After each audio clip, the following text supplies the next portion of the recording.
Adam, Kevin, thank you so much for accepting fellowships of the interior educators. It speaks volumes about, one, your kindness and generosity. Your generosity to other designers and to the profession, because your work's been remarkable. How did you guys first get together to start working? Ooh, you have to go back to the late 80s, I suppose. We were at Michael Marriott, an amazing furniture designer's birthday party. We were sitting in a little bar in Shoreditch when there weren't any clubs other than LA's, two little pubs. And Kevin had been shopping with his incredibly gorgeous young girlfriend at the time. And he said to me, "You know what, Adam, I've seen some of your work. I really like this little tiny corner orange shelf. It's my favourite colour." And we got talking, we got on really well. And he was like, "Do you know what? I'm really into design, I'm really into buildings, and tomorrow I'll take you to my studio and you can look at my work." So we went out, stayed out really, really late, and I was like, I'll probably never see this guy again. In the morning, he came round, collected me and took me to his design studios and talked to me about design and work and architecture, and at that point I thought, it'd be fantastic to work with this guy. He's coming from a completely different perspective, but he's got the same ethos, the same approach to life. And we tried to win a project together, and we failed. We tried to do a collaborative piece, did a pitch, and failed. And then when the opportunity arose, Kevin was up for working with us together and joining. And yeah, that was, how many years ago now? Wow. Oh God, 90s, 90, So you can blame Michael Marriott. Michael Marriott. Michael Marriott. It's all about Michael Marriott. But you know what, and that's the first time I've ever heard designers talk about coming together, failing with something, but having learned enough about each other to know they'd like to work and to collaborate. So when you actually found a project that you could work on, two different studios, how did that merge work? How do you get, how do you get those two minds to work together on the same thing? Well, it's easy for me to say because Adam's never had a job.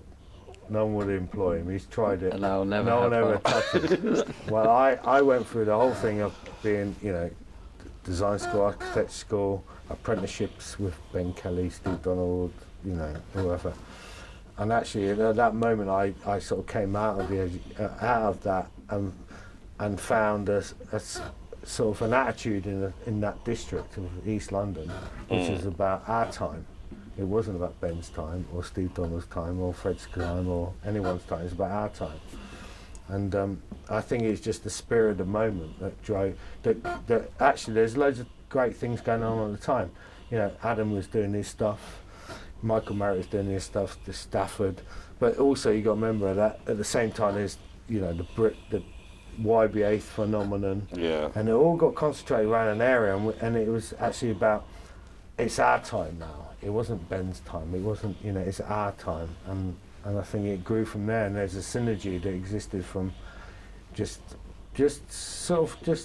liking the same shit, and and actually understanding about friendships and loyalty, and actually into whatever you're doing and making. It wasn't being apprenticeships to anyone else. Now it's our generation, and we were making moves and shakes in that smell, but small. There's Juggernaut and Michael Marriott, there's Brinkworth, and it was groovy. But I was still tied to the old school, and so there's a new thing happening in a very concentrated area, and I wanted to be part of that. And it was a mindset that was the magnet that got it all going. That's wonderfully romantic, isn't it? That's lovely. It was Yeah, romantic. It was very romantic. It was a brilliant. It was a moment in time. It was a moment in time, and it all happened. And everyone's got their stories. You listen to the great Pete Higgins, Alan Phillips, and you've been through that lot. And we're both apprentices to these great people. At some point, you cut it over and you look to your own generation. And through Adam, I found that. And the thing that's got you going to say? I was just going to say very simply, I think I was known as a one-trick pony. Really? Yeah, I came from a furniture background. I couldn't talk any clients into doing anything other than stores. And here was Kevin. He designed some of the most important bars, restaurants, clubs, music, venues, homes. And I saw in working with Kevin, in a collaborative way, I could see a like-minded approach, which would broaden our spectrum, because I didn't want it to be narrow. I didn't want to be known for just doing one thing. I wanted to diversify and have more strings to our bow. And I was like, he's done it, I haven't. So you two must have been really quite new to a lot of clients, because I think the 90s were known as the time of me. They were about me, the centre. It's always about this individual. You came together in this kind of interesting way with a catalogue of work that was quite disparate. So corporate clients, when you two walk into a room with energy, how did they take to that? Well, I think, you know, there's projects in our portfolio, we've won them over by that slight, in a corporate way, naivety, but enthusiasm. Like, we do what we say, you know, and through the work that we've done, actually, I'd say, you know, it's been 24 years with him, 13 or 14 with me, or whatever. You know, we do what we say. So you have the background to stand up with that comment and go, we can sort your shit out. We can do that, and we can deliver it. And we've won big international clients on the back of, you know, we don't bullshit. We can get on with it, and we can do it. And we take responsibility. We know building, we know manufacturing, we know detail, and we know timescales, we know budget, and we can perform. I hope that we can be quite clear with people. And we didn't, of course, have any large corporate clients to start with, because we wouldn't have wooed any, we couldn't have communicated to them in a way that they could have appreciated. We were just lucky enough. We occasionally met people that we helped them in a small way to be really successful, and they became really big clients. They started as tiny clients, but you start together sometimes with these relationships. We've got clients that we've had for 20 years. They were tiny, we'd meet them in their house. We're meeting them in their islands, you know, sometimes now. There's a massive contrast, and I like the diversity of it. I like the idea that we can still pull off a project for 20 grand for one person. We may never do something else again. Yes. We can work with something, I hope, globally sensitive for a much, much, much larger corporation. And for There's me, a real big variety. And for me, what comes out of this notion is that you put yourselves in a position to try to see, rather than we have some great big master plan. There wasn't a great big master plan. You were just you seem to be involved with a lot of people doing interesting things. I think there is, you know, maybe there is some master plan, but it's about the quality of life and doing what you want to do. You know, and through meeting Adam, I found a place where I get to do what I want to do, and this does sound a bit arrogant. And it's like, it's like, this is where we're going. You come on board, and now we're in a position where clients do come on board to that energy, and that studio ethos is like because there's a track record there. So. And that sounds really arrogant, but you know what I mean. It's just almost like this is what we're about. And you can, it's not about that arrogance. It's not. No, but you could just. It's just about affording a certain attitude that people now want to invest into that. Being selective, making the most of the opportunities. We believe. And doing right. It sounds like we're going to sound like hippies. You know, what you put out is what you get. I believe we've got a special place for the special people, and therefore you can produce special stuff. It's very straightforward, and we have no idea what we'll be doing next. No idea. We could guess all we like. Most of our projects take 4 weeks. It's pretty fast stuff. That is fast. And we can make all the 5-year Roosevelt plans we like, going, what about this?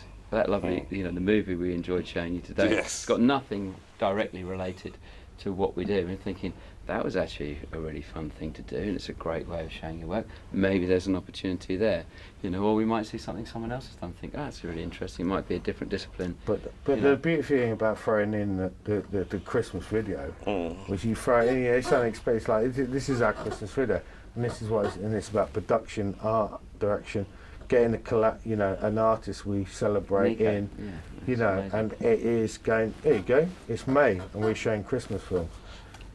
So it's Dadaist in a sense. It just throws up everything, and just throw it up and see what happens. But that means you're investing in play.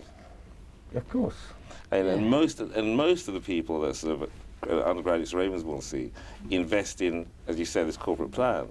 But this notion that you can invest in play and you can actually have a great life at the same time. Yeah, I mean, the two of you, so when you gave your presentation, there was passion, and you're smiling.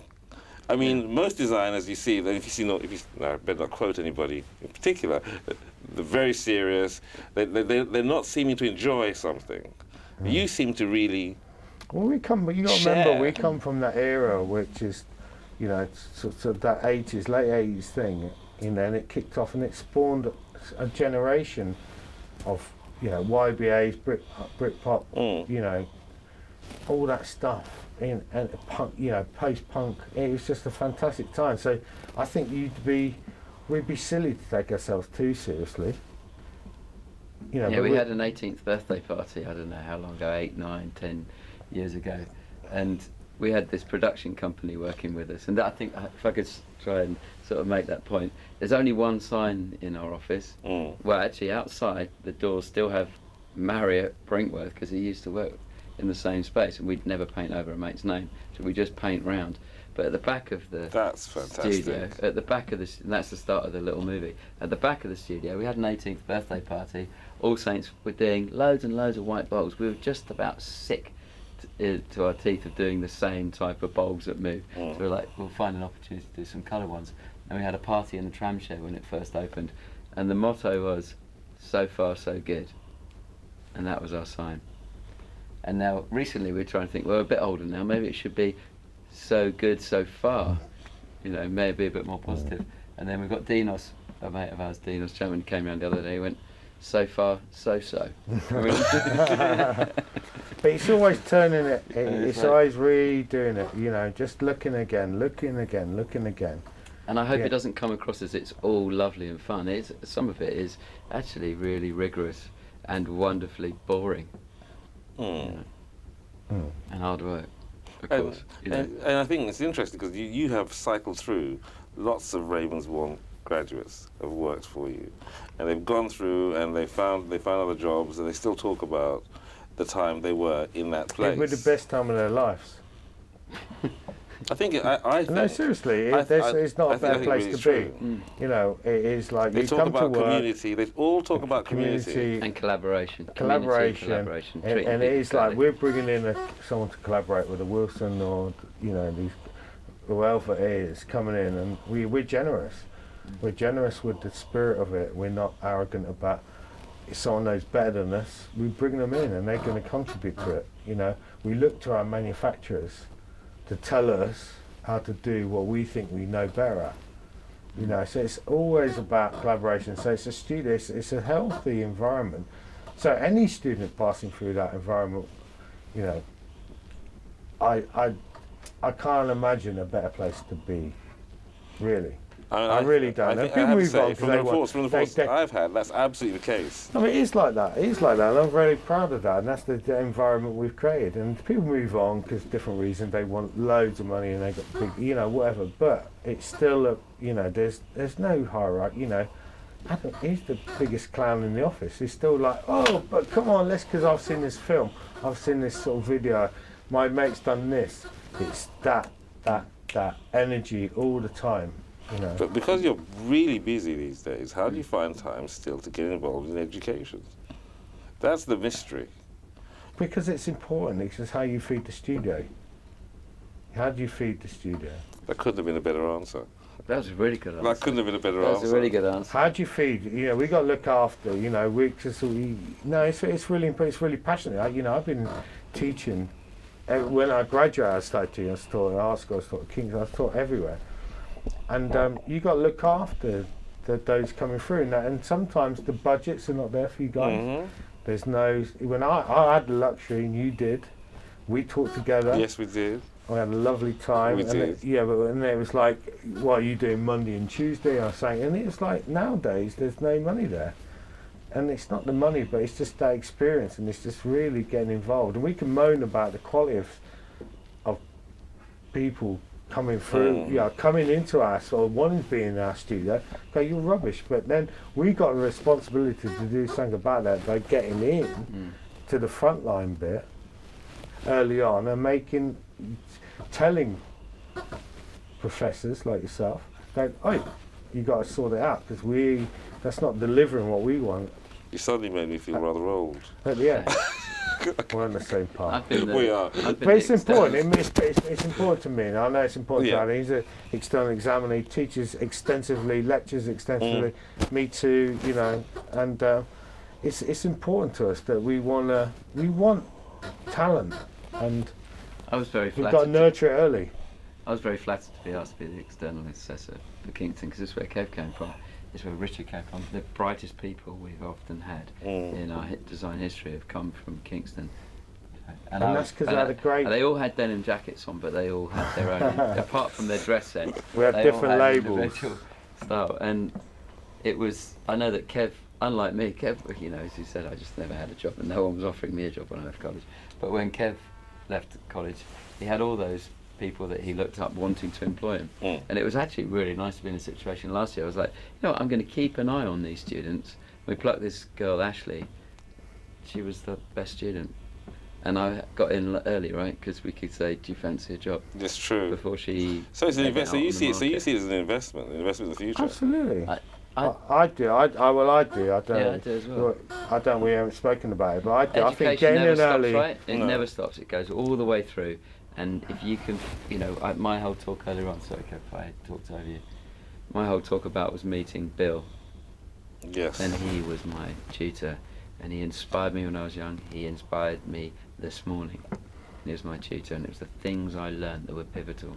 But look at me, you know, I came out of Kingston, I was taught by Fred Scott, Alan Phillips, Ben Kelly, Steve Donald, Julian Paltuck, Brian Beardsborn, which I never had the pleasure of. And I identified them and I worked for all of them because that's, you know, and you get apprenticized by those and then you carry on, and obviously they lay down the gauntlet, you take it on, and you got you know, give it back. And you're not going to give it back, but you know, I'm frustrated that we're not involved so much in education enough, I think. And so we're, you know, I come down here. Yes. You've made me a, what is it called? A guru. A guru. I can think of a better name. But Gangster. but it's nice. Like it's drop in, drop out, and it's just like, you know, before it's about picking up £25 an hour, but it's nothing to do with that anymore. It's just about getting involved in the discipline that you love and just being influential. And as practitioners, we are influential because it's you. We're doing that stuff it's to you, day in, it's day to out, greatest and work. actually being involved in a studio debate with really, you know, and the students in Ravenborns are, you know, they're great. They are hungry, and they were quite pushy when we left. They're lovely. They're lovely. They're How will good. they push you? Tell us. Can I have a business card? You know who I am. I'm in the first. They'll be on the blower, mate, in the morning looking for a which is all job. Don't good. worry about that. And do you kind of commend that in the students, or do you want them to be in that kind of... I think, well, we need as a studio to have all sorts of characters, so the pushy ones, the quiet ones, balance it all out. But yeah, of course I admire people that are confident enough, that they are keen enough to be enthusiastic and bold enough and brave enough to say, hey, you know what, I'm a first year student, I've just started, I've seen some of your stuff, or I've no idea who you are, like what you said, you know, and do it that way. Thank you, gentlemen. And for me, what's I suppose the interesting and special thing is, we didn't talk about your work. We talked mostly about how you came to be and the view that education and practice are really one thing, and your generosity. So thank you.